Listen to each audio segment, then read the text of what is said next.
Hello दोस्तों, आपका हमारे चैनल पर स्वागत है। कहानी शुरू करने से पहले कृपया हमारे चैनल को सब्सक्राइब कर लें और बेल आइकन दबाना ना भूलें, क्योंकि हम लाते रहेंगे आपके लिए हर बार ऐसी ही मज़ेदार इंटरेस्टिंग कहानियाँ। आइए कहानी शुरू करते हैं।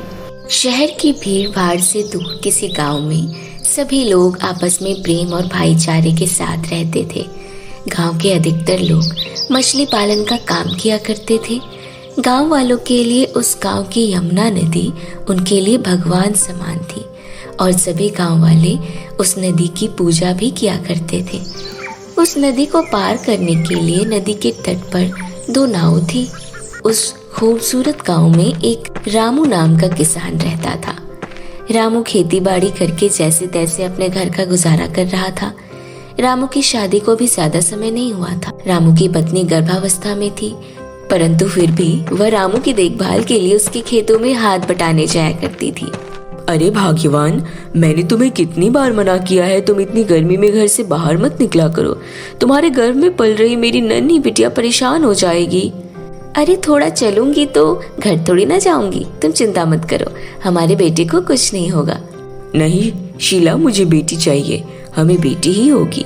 छोड़ो ये बातें, भगवान जो भी देगा उसे ही खुशी खुशी रख लेंगे।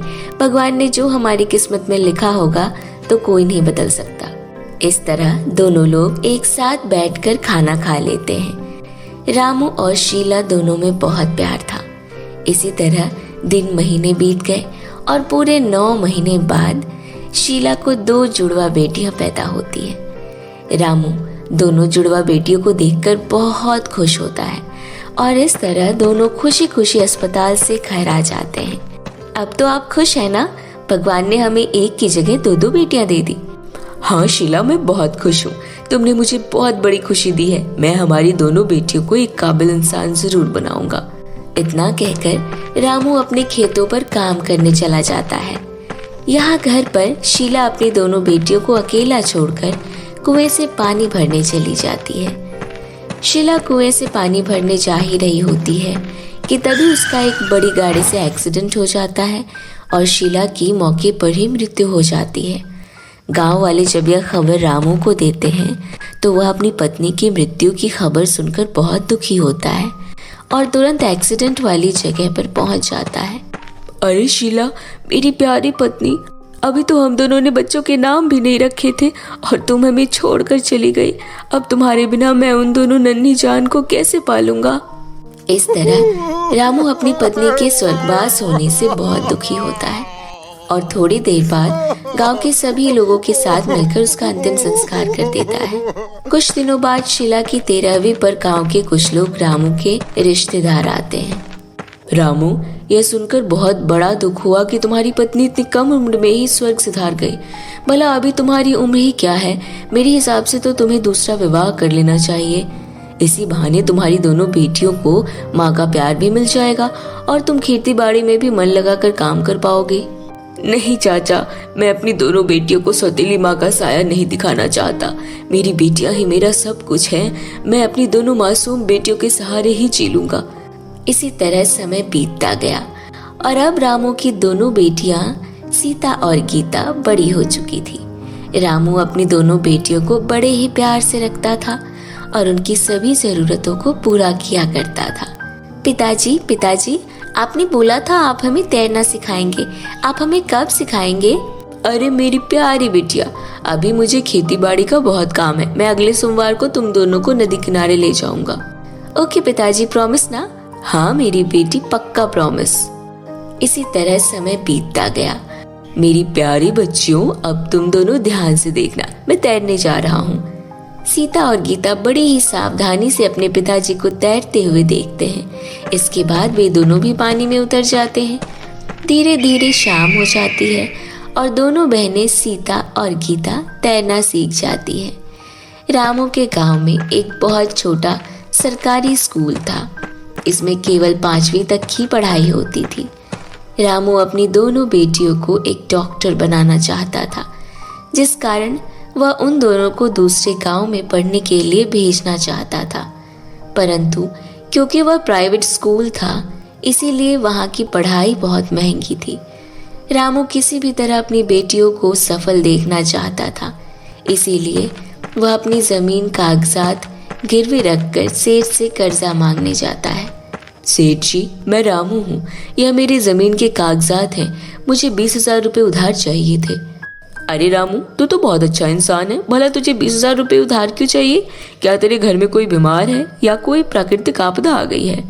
नहीं सेठ जी, ऐसा कुछ भी नहीं है। आपकी अति कृपा होगी अगर मुझे 20,000 रुपये उधार दे देते। यह क्या बात हुई भला? अगर तू मुझे बताएगा नहीं कि तुझे रुपए किस लिए चाहिए तो मैं तुझे एक फूटी कौड़ी भी नहीं दूंगा। कुछ नहीं सेठ जी, वह मैं अपनी दोनों बेटियों सीता और गीता को पास रहने वाले गांव के प्राइवेट स्कूल में डालना चाहता हूँ, इसीलिए मुझे फीस के लिए 20,000 रुपये उधार चाहिए। अरे रामू, यह तू क्या बोल रहा है? तेरी मति तो खराब नहीं हो गई? हमारे गाँव की छोड़ियाँ तू दूसरे गाँव में भेजेगा? ऐसा नहीं हो सकता। छोड़ियाँ घर पर रहकर चूल्हा चौका करे यही उचित है। मेरी सलाह मान तो तू वापस घर चला जा। नहीं सेठ जी, मैं बहुत सोच समझ कर आया हूँ। आप मेरे यह जमीन के कागजात ले लीजिए और मुझे 20,000 रुपये उधार दे दीजिए। इस तरह बहुत बहस करने के बाद सेठ रामू को 20,000 रुपये उधार दे देता है। रामू अगले ही दिन अपनी दोनों बेटियों का एडमिशन पास वाले गांव में करा देता है। उस दिन के बाद दोनों बहनें नदी पार करके दूसरे गांव में पढ़ने जाया करती थी और यहाँ रामू भी अपने खेतों में दिन रात मेहनत मजदूरी कर रहा था और जैसे तैसे उनकी पढ़ाई का खर्चा निकल रहा था। इसी तरह एक दिन दोनों बहनें अपने स्कूल के लिए नदी पार कर रही थी कि तभी उन्हें सेठ की नाव आते हुए दिखाई देती है। सीता और गीता देखते हैं कि सेठ की नाव की तरफ से एक मगरमच्छ आगे बढ़ रहा होता है। यह देखते ही दोनों बहनें बिना सोचे समझे नदी में कूद जाती हैं और सेठ को नदी से बाहर निकाल लेती हैं। थोड़ी देर बाद सेठ को जब होश आता है तो सीता और गीता अपनी सारी बात बताती है। यह सुनकर सेठ को सीता और गीता पर बहुत गर्व होता है और वह उनके आगे बहुत शर्मिंदा होता है। तुम दोनों बहनें तो बहुत ही बहादुर हो, तुम दोनों ने मेरी जान बचाई। रामू सही कहता था, उसे तुम दोनों के होते हुए किसी बेटे की जरूरत नहीं है। और इस तरह सभी गांव वाले सीता और गीता की बहादुरी से बहुत खुश होते हैं। इसी तरह दिन निकल जाते हैं और अब कई सालों बाद सीता और गीता दोनों पढ़ लिख कर एक काबिल डॉक्टर बन जाती है। तो मेरे प्यारे दोस्तों, इस कहानी से हमें यह शिक्षा मिलती है कि हमें कभी भी लड़का या लड़की में भेदभाव नहीं करना चाहिए और दोनों को एक समान अवसर देने चाहिए। तो मेरे प्यारे दोस्तों, कैसी लगी आपको हमारी यह कहानी? हमें कमेंट करके ज़रूर बताएं। अगर आपको हमारी यह कहानी अच्छी लगी हो तो इसे अपने दोस्तों के साथ भी शेयर करें और ऐसी ही नई इंटरेस्टिंग हिंदी कहानियाँ देखने के लिए हमारे चैनल को सब्सक्राइब करें। तो फिर मिलती हूँ आपसे एक नई कहानी के साथ। तब तक के लिए बाय बाय दोस्तों।